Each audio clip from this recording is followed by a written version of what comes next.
আগে কোরআন তারপর অন্য জ্ঞান। আসসালামু আলাইকুম। আমাদের ঘরে নতুন সন্তান এলে আমরা তাকে পৃথিবীর নানা জ্ঞান শেখাতে ব্যস্ত হয়ে পড়ি। কিন্তু আমাদের প্রথম শিক্ষা কি হওয়া উচিত?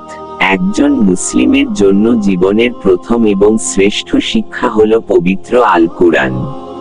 কুরআন হচ্ছে আল্লাহর বাণী, যা জীবন গড়ার মূল ভিত্তি। হ্যাঁ, দুনিয়াবি জ্ঞান বা প্রযুক্তি আমাদের প্রয়োজন, কিন্তু সেই জ্ঞানের শুরু হোক কোরআনের আলো দিয়ে। আগে কোরআন, তারপর অন্য সব জ্ঞান, এই হোক আমাদের জীবনের মন্ত্র। কোরআনের নূর যার হৃদয় আগে প্রবেশ করে, তার জন্য দুনিয়ার অন্য যে কোনো জ্ঞান অর্জন করা অনেক সহজ এবং বর্তময় হয়ে যায়।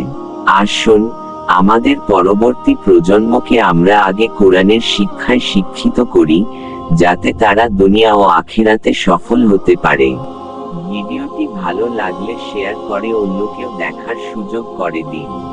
এমন আরো ভিডিও পেতে আমাদের সাথেই থাকুন। আল্লাহ হাফেজ।